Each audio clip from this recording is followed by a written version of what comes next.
Hello, YouTubers. Today I'm going to tell you about my talk for Agilists for the Planet, how to design your life and work with biomimicry. The Agilists are a really great bunch of change makers. We use Agile, Scrum, sprints, and all kind of dynamic techniques to get businesses into innovation. And biomimicry is the #1 innovation method worldwide now. So that's why I want to talk to you about biomimicry. I'm a teacher and trainer in the Institute of Biomimicry Innovations in Holland. And our own think and do tank is called Abundanism, abundance for all.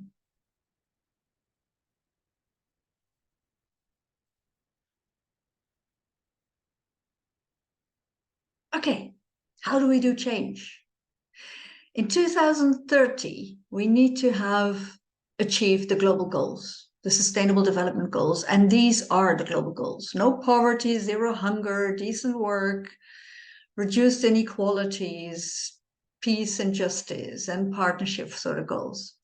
It's very important. It's 17 topics, and they're all interconnected, just like nature, just like our planet. Everything is interconnected, and everything has a link to something else.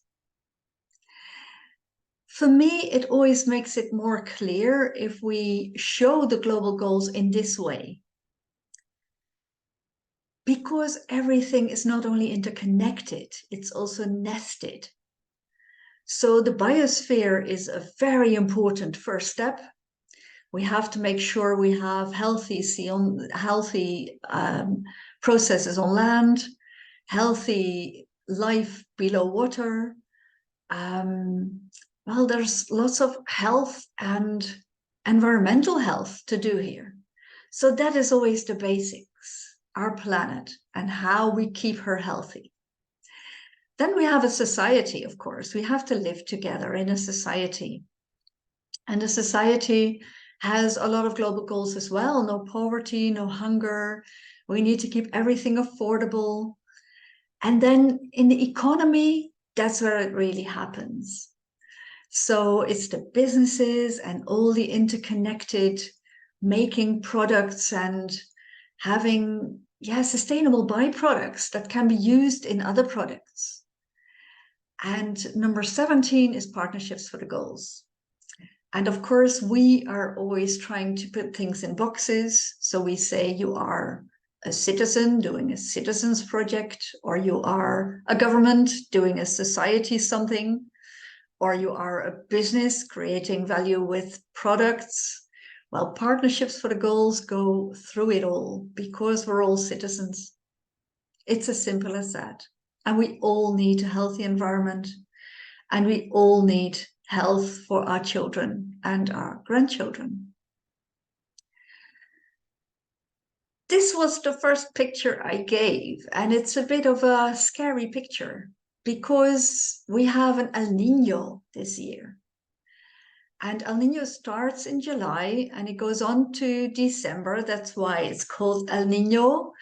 It's Spanish for the little baby that is born in December, remember?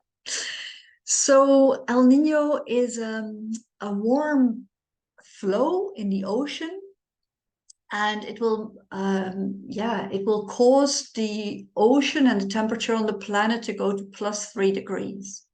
It will have a huge impact on weather. It always had a huge impact on weather, and I live in Europe, which is kind of the continent the least impacted by El Nino. But for instance, on Indonesia, where we teach a lot, people have been used to El Nino. So they become taxi drivers instead of fishermen when there is an El Nino. And also in South America, they're really adaptive to El Nino. And I think it's important that we all become adaptive to everything on the planet.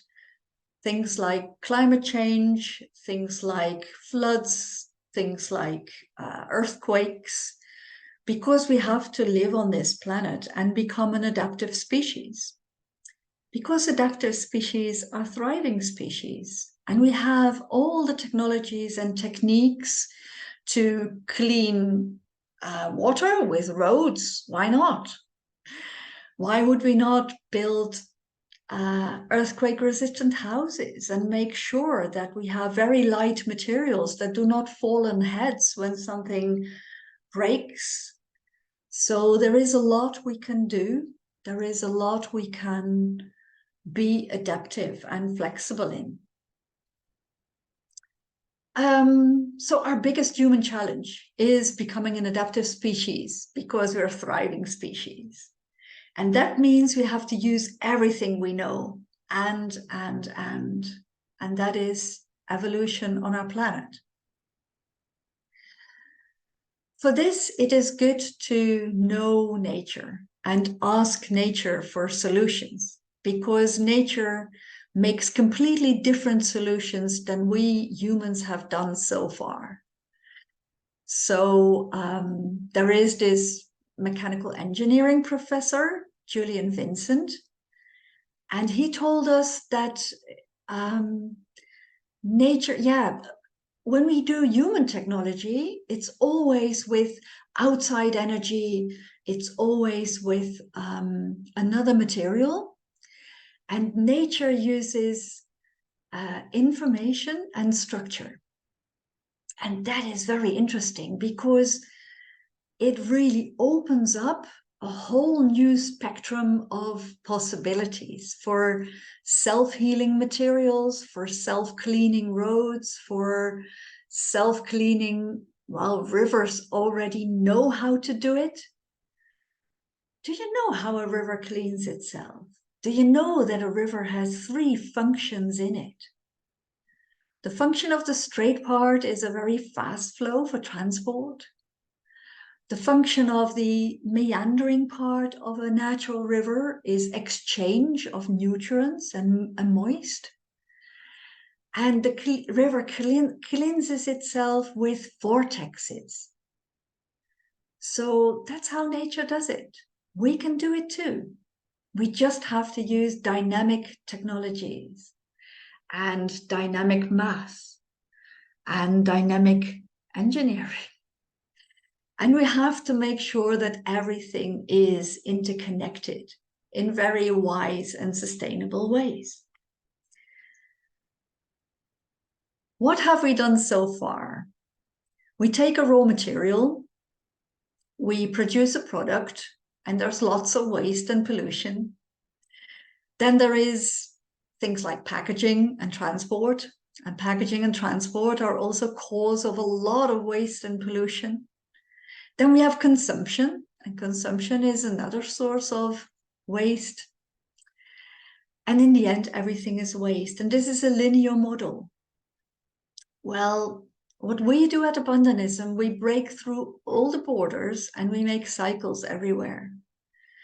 And we mainly work with biocircularity, because a product can really be strong during its lifespan and then be biodegradable afterwards. We see already a lot of microbial plastics, microbial synthetics. We see a lot of textiles that are biodegradable, or we have also abundantly growing materials like seaweeds and fungi and industrial hemp.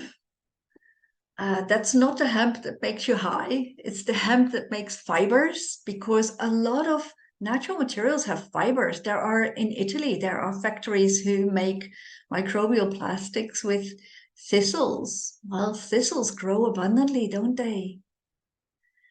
At this moment in our linear business model, there is only 10% product and 90% is rest material, pollution and waste. And what we do in, for instance, industrial estates and port areas, we let neighboring companies use the other rest streams.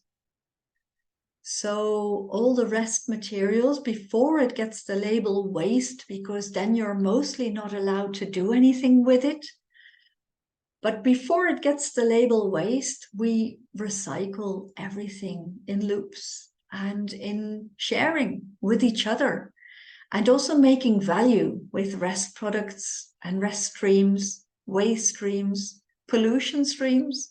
CO2 is caught and is used in a greenhouse to grow our food. All possible. My best example of a really regenerative economy is El Hierro in Spain. It's an island. And the islands will be our front runners because they know about scope. They know how to become self-sufficient. And they are really making lots of local solutions so that if one solution breaks, another solution takes over. El Hierro has been a regenerative economy for 25 years already, and they use a lot of natural things, or hate, or wind, or sea, waves, to produce energy, to desalinate water, to grow healthy food and healthy fibers. And they have cordoned off a part of the sea so that the fish and the sea life can really grow old and regenerate the sea with the spillover effect. And then the cooperatives on the island. Spain is really famous for cooperatives. And there are many cooperative companies on the island, and the Fisherman Cooperative has decided to only fish with lines at this moment until the sea is replenished again. So they have really sustainable tuna, and they export it a little, but only a little, because mostly they use it on the island to create new value for restaurants, for ecotourism, for all kinds of things that really bring value to the local community and to nature.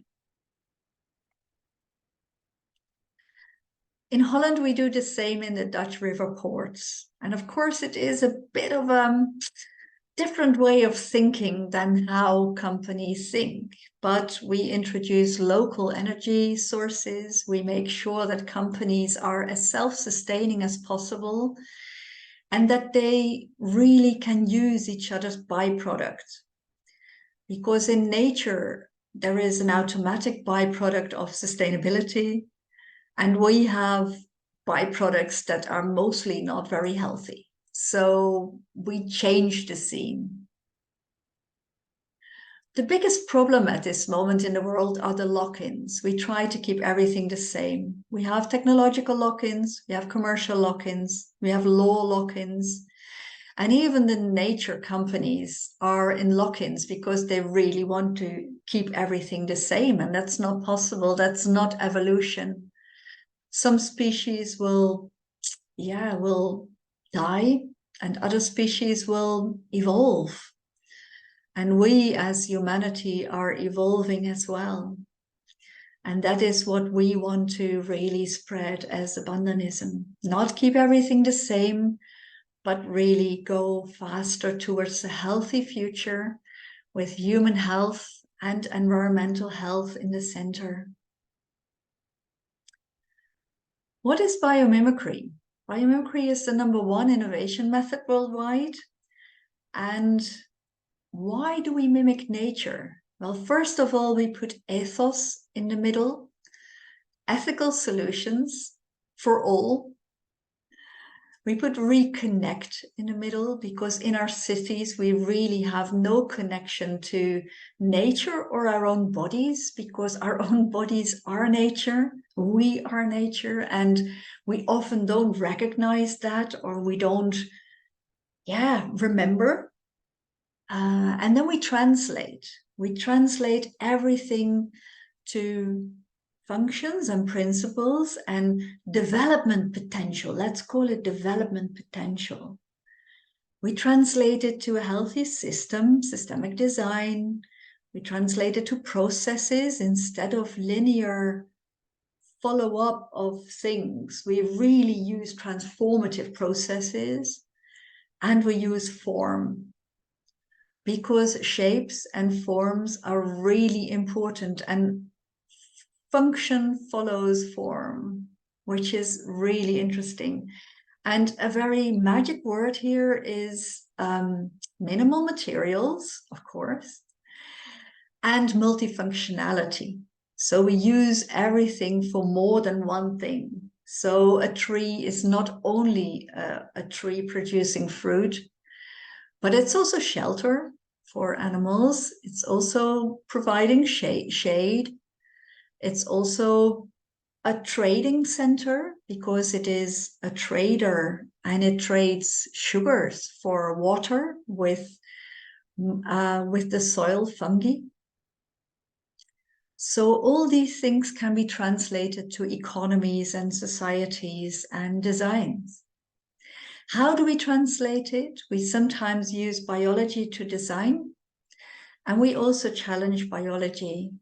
So some things are not close to each other in biology, but we do put them close to each other in our designs, because we know a lot as humans, and we also can understand how things could work. For instance, how we can use only native species. But what is a native species? It has been evolving through the centuries. So even an apple tree in Holland, a current apple tree, is not really a native species anymore. So we really look at what could thrive in a certain climate, in certain conditions, and then work with that. And we have food forest with 200 species on a small piece of land. And they're never invasive species, because we harvest, and harvesting is really cleaning up. It's really using everything you have and making sure it doesn't become an invasive species and it doesn't become a pest. So what do? We explore, we discover, we create, we evaluate. It's really something that the Agilists know all about. Plan, do, check, act, and then do it in very pressure cookers where we can do it quickly and then go deeper, because the quick is good, and then we come up with, we can really use plant walls to diminish heat stress in cities and to diminish drought in cities. And then we go deeper and we say, what kind of cities do we want to design? Do we want to design a city against floods? Well, then we have to take drinking water with it as well. And we can make the floods, clean it with the roads, and make sure it's really a good drinking water again. Or we can use, like, for instance, in cities that have a lot of malaria, in the tropics, we design with plants that are not really favorable with mosquitoes. So we design a city from the eyes of a mosquito, and we use lavender and walnut trees and all kinds of herbs that have a tropical way of thriving. And then also we use these smells and chemicals of the plants to not have mosquitoes, to be a city low on mosquitoes. Of course, a lot of other insects will thrive. So it's not a matter of trying to eliminate all insects. It's a matter of trying to eliminate mosquitoes that spread malaria. So that's how we design cities.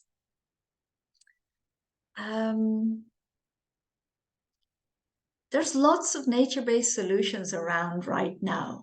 And it is a term used by a lot of institutions like the United Nations, like the European Commission.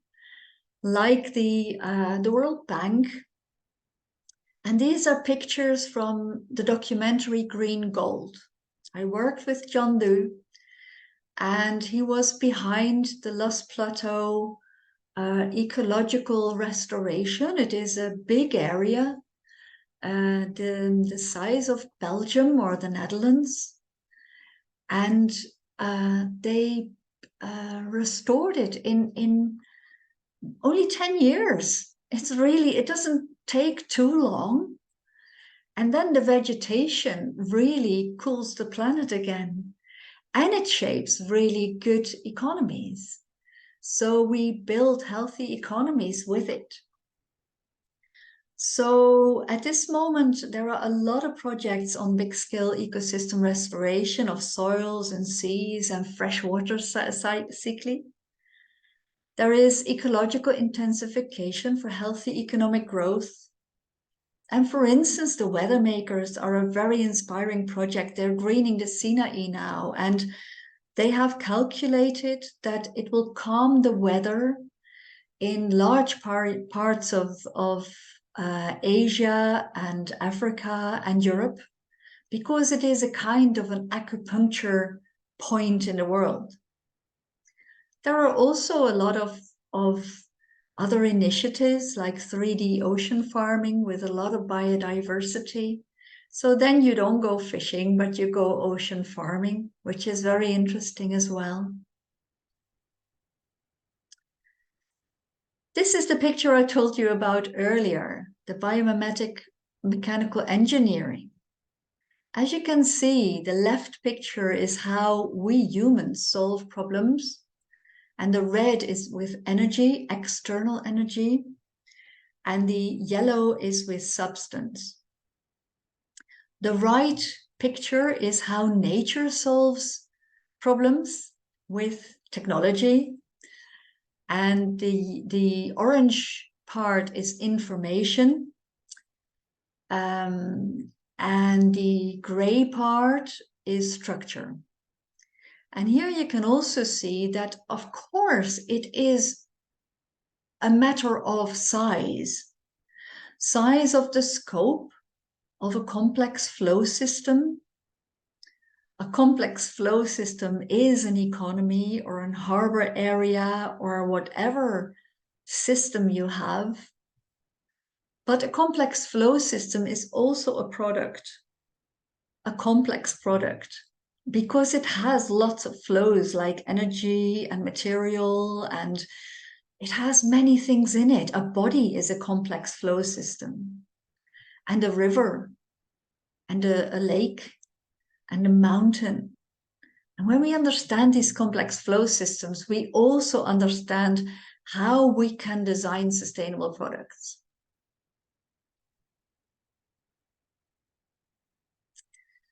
Well, this is an example from China. The right picture is sponge cities.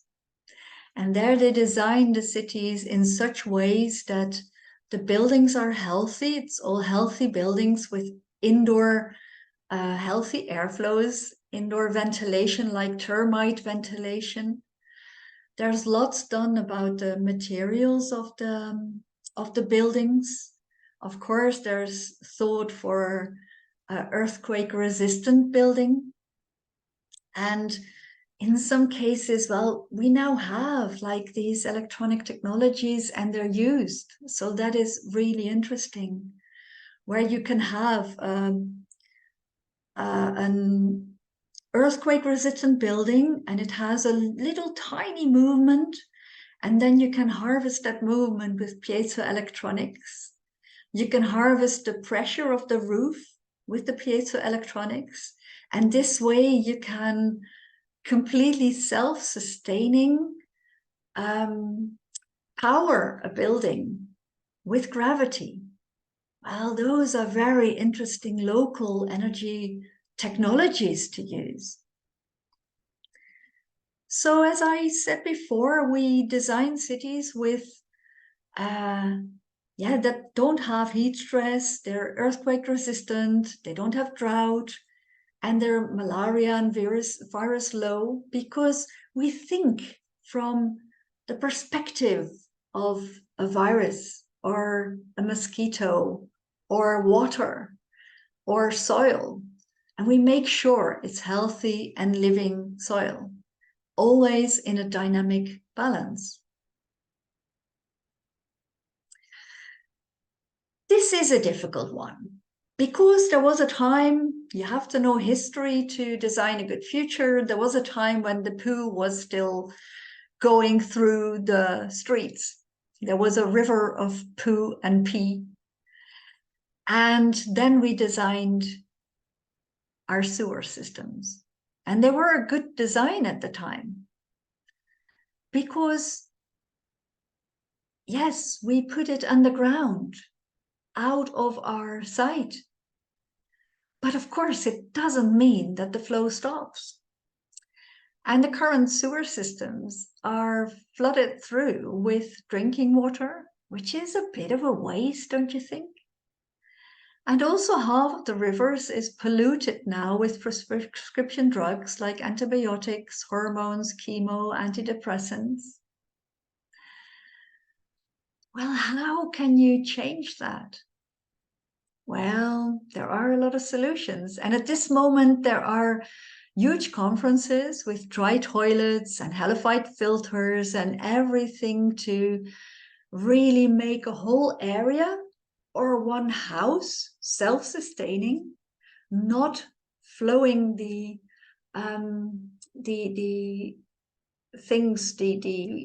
pollutants out of the house.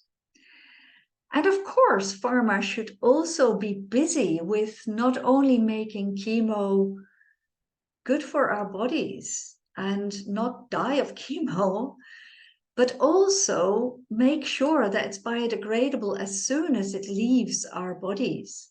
And that's not so hard, because when it leaves our bodies, it comes in a different environment. And if you design with that environment in mind, you can have strong products during lifespan and really biodegradable products afterwards. Also, we consume a credit card of microplastics per week. Well, so here there are a lot of solutions. And the solutions are in a new design of washing machines and tires, because those are two big flows of microplastics. It is the washing of synthetic materials. And of course, we can put a filter on the washing machines, which is an easy now solution. It is low-hanging fruit.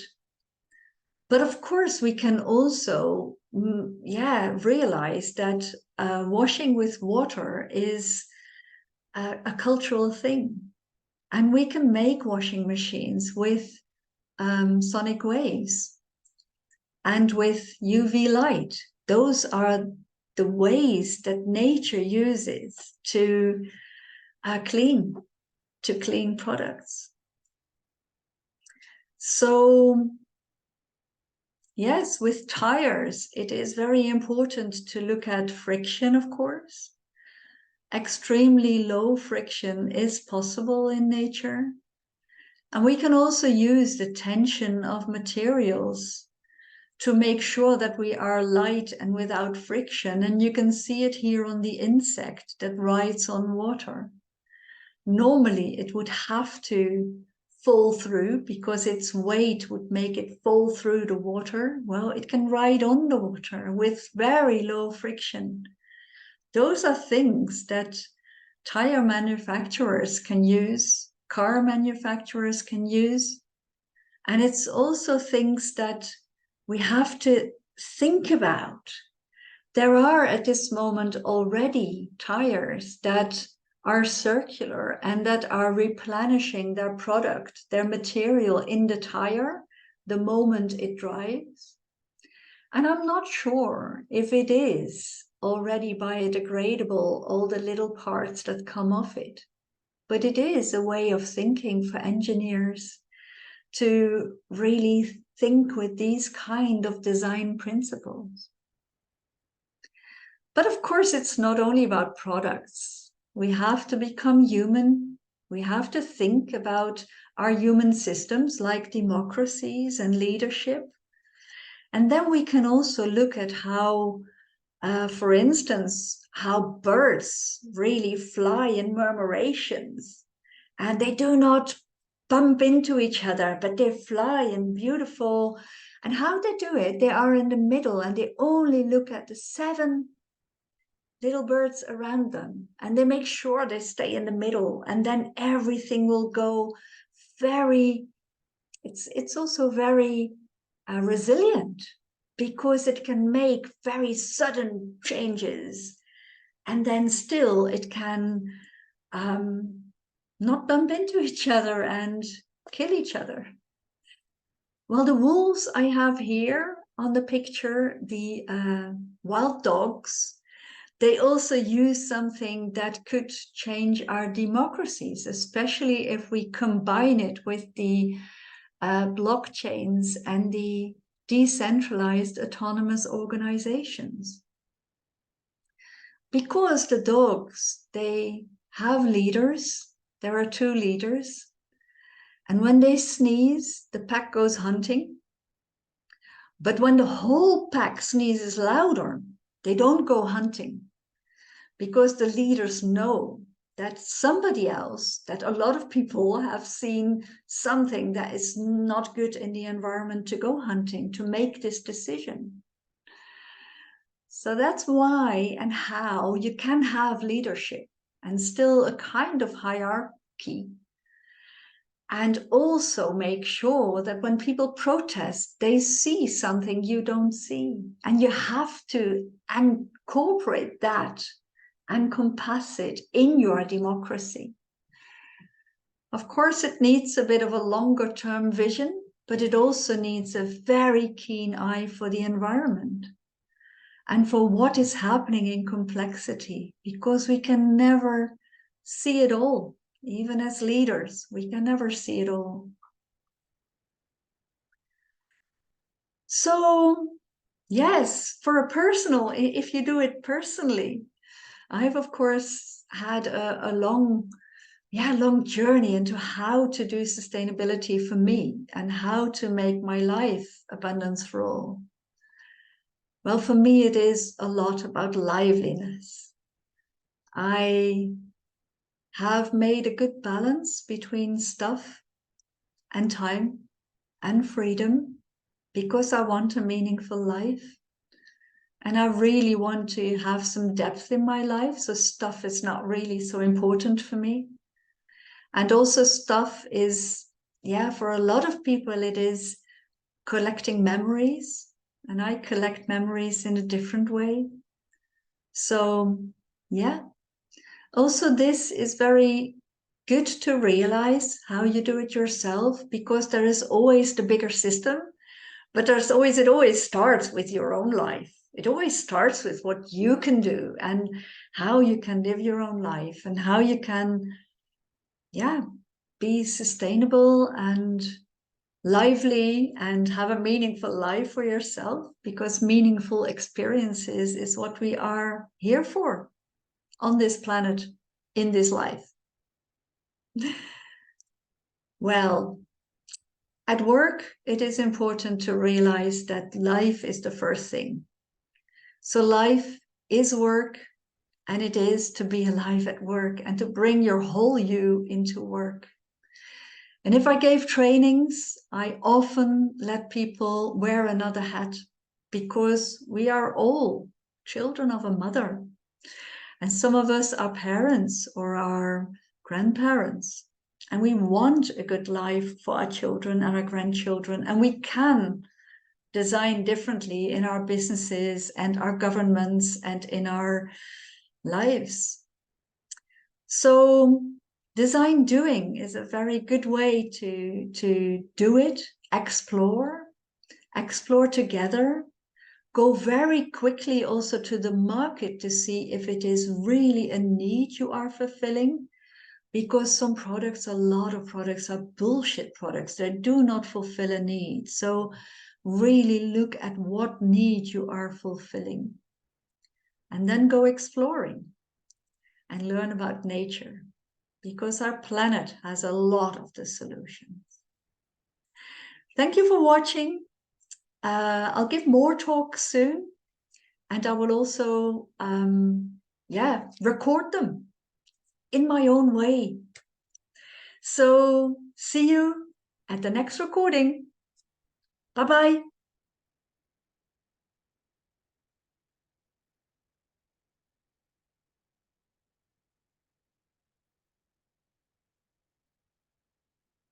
Of course, I would really like you to give me some comments, because the comments will spur me on to answer frequently asked questions.